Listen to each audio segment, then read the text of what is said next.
We are not entitled to someone's time, space, and things by virtue of being related, by virtue of a title.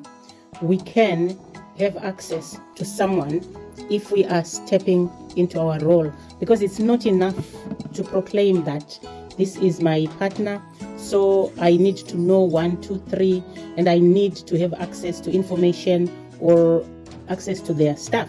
But are you stepping into your role, showing support as a partner, being there for them, and treating them with love, respect, and committing to the relationship you chose with the person you chose, and being faithful? Because if you are not, it's going to be difficult for you to proclaim that you are in a relationship just because you've got a marriage certificate or because of a title. And again, we have that in friendships, but you are my friend.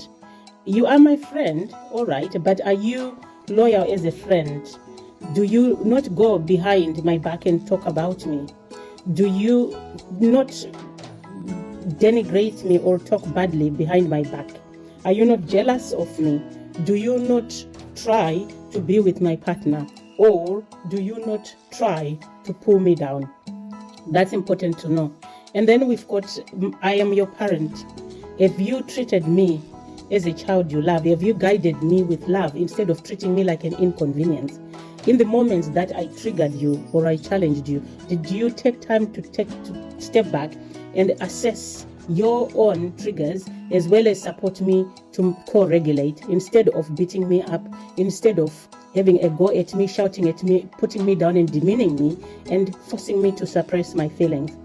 And because that's how a loving parent would step up for me. They would support me in the times when I'm having difficulties. Because when we think about people who love us, they support us in the times when we are having difficulties, as well as the times when we have great moments. Instead of treating a child as an inconvenience because you want them to behave in a positive way all the time, and that's when you applaud them, that's when they are lovable. And when they don't behave, then they become an inconvenience, and you have to do something to make them feel it, to demean them.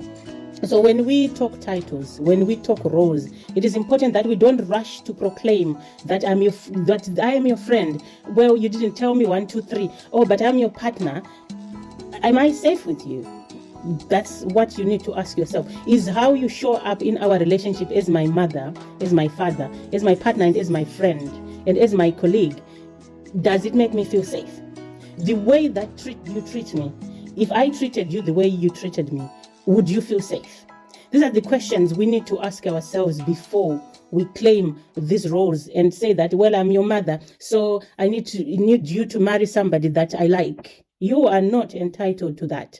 This is a human being who's got choices of their own. They've got the right to make their own choices. Even if you loved them so much and treated them with all the respect and kindness, they are still an individual. You are supposed to respect their boundaries. That's how people feel safe around you, by being allowed to make choices that they feel they want to make. And even when the people are grown up, if they make bad choices, they're allowed to, because that's how they learn, and that is their life. You can't change them or fix them into making different choices. But back to the issue for today, the discussion for today, it is important that we look into how we treat people who we claim to love, in relationship with, we claim to be friends with, we claim to be family with. Because if you want to make a claim for something, about something, it's important that you are stepping into your role and making the other person feel safe. And when you behave in a way that makes the other person feel safe, you don't have to proclaim anything. You don't have to demand anything,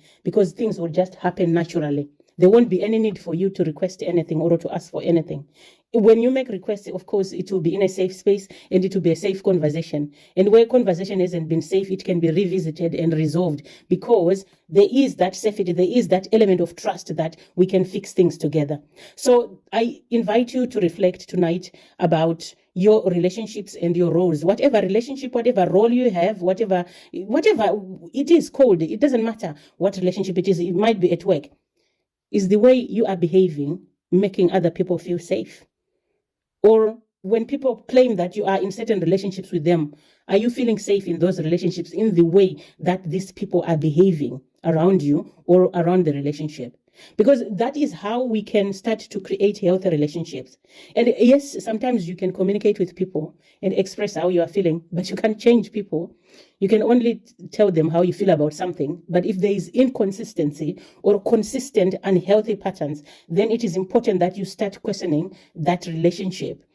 Where do I stand with this person? And as I have shared before, once upon a time, designate people to certain categories if you feel like you don't feel safe or there's an issue. There are some relationships we can't let go of. For example, you've got a parent, maybe they are coming to control your relationships, a topic for another day, but they're still your parent. So what you can do is you can put them in a certain category where you contact them with boundaries. You don't have to allow them to come and ruin your life or make choices in your life for you, which you are supposed to do yourself. But you still need to stay in contact with them. You can maintain boundaries and you can maintain standards around how you communicate and when you communicate with them. That is what matters. And then there are some relationships where you can just leave people where they are. And then when you meet them, you can say hello, hi, and discuss the issues at hand. Just for example, you might have someone who you probably don't feel safe around at work, but because it's work, at some point you need to communicate what needs to be communicated at work and leave them where they are.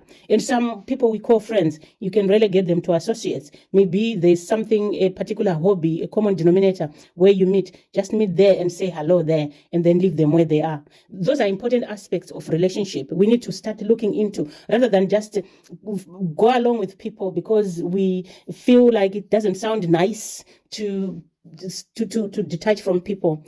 You might feel it doesn't sound nice, but you will still show it in the way you behave, and you probably won't stop talking about how they've treated you. So rather than continue to perpetuate negativity, create some standards in your life where you keep people in certain spaces and talk to them or communicate with them at certain times.